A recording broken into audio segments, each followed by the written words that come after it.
Assalamualaikum warahmatullahi wabarakatuh. Saya Anita Mestani Anastasia. Di sini saya ingin mempresentasikan bab 11 dari Sistem Informasi Manajemen, yaitu tentang sistem pendukung pengambilan keputusan. Selanjutnya ada apa yang disebut dengan pembuatan keputusan.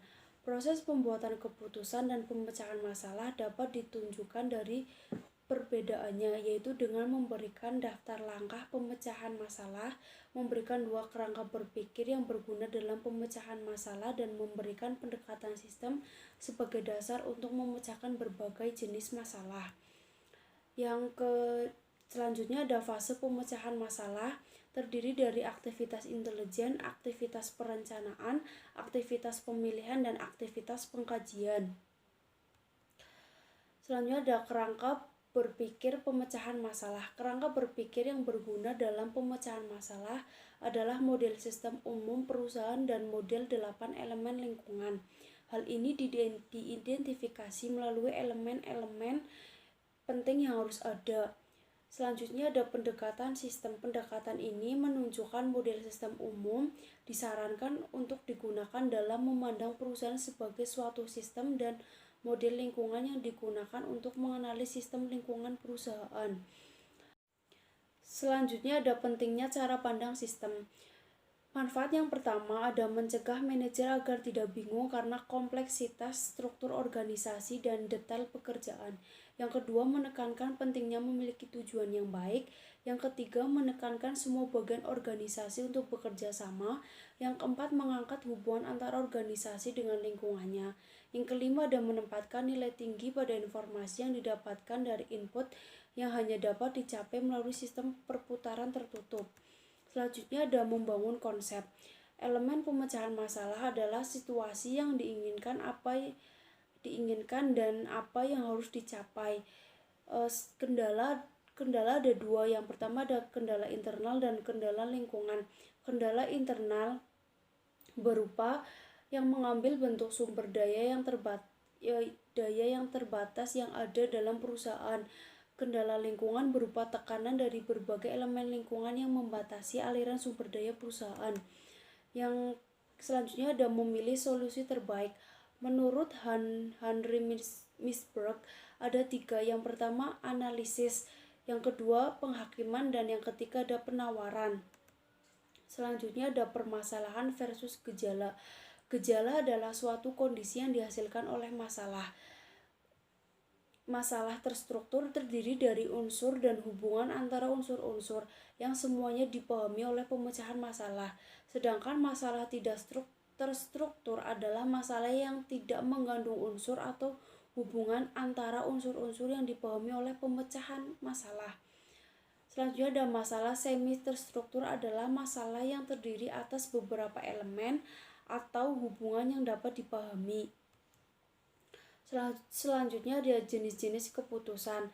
Jenis-jenis keputusan ada 2. Yang pertama ada keputusan terprogram dan keputusan yang tidak terprogram. Keputusan terprogram adalah keputusan yang berulang-ulang rutin sejauh ini bahwa prosedur yang pasti telah bekerja untuk menangani beberapa masalah, sehingga mereka tidak perlu lagi untuk memperlakukannya secara de novo atau seperti baru setiap kali terjadi masalah. Yang kedua ada keputusan tidak terprogram, adalah suatu keputusan yang baru, tidak struktur, dan penuh konsekuensi. Sistem pendukung keputusan menurut Gorey and Scott 1971 mengemukakan bahwa sistem informasi yang difokuskan pada masalah tunggal yang dihadapi oleh manajer tunggal akan memberikan dukungan yang lebih baik. Selanjutnya ada model DSS. Awalnya DSS dikandung untuk menghasilkan laporan periodik dan khusus atau output dari model matematika. Namun seiring berkembangnya kemajuan, kemampuannya ditambah untuk mengizinkan pemecahan masalah untuk pekerjaan dalam berkelompok. Selanjutnya ada pemodelan matematika. Model adalah abstraksi dari sesuatu. Model mewakili suatu objek atau aktivitas yang disebut entitas. Manajer menggunakan model untuk mewakili permasalahan yang harus diselesaikan. Jenis-jenis model ada model fisik, merupakan gambaran 3 dimensi entitasnya. Model naratif menggambarkan entitas dengan kata-kata yang terucap dan tertulis. Model naratif adalah jenis model yang paling populer. Model grafis menggambarkan entitas dengan abstraksi garis, simbol, dan bentuk.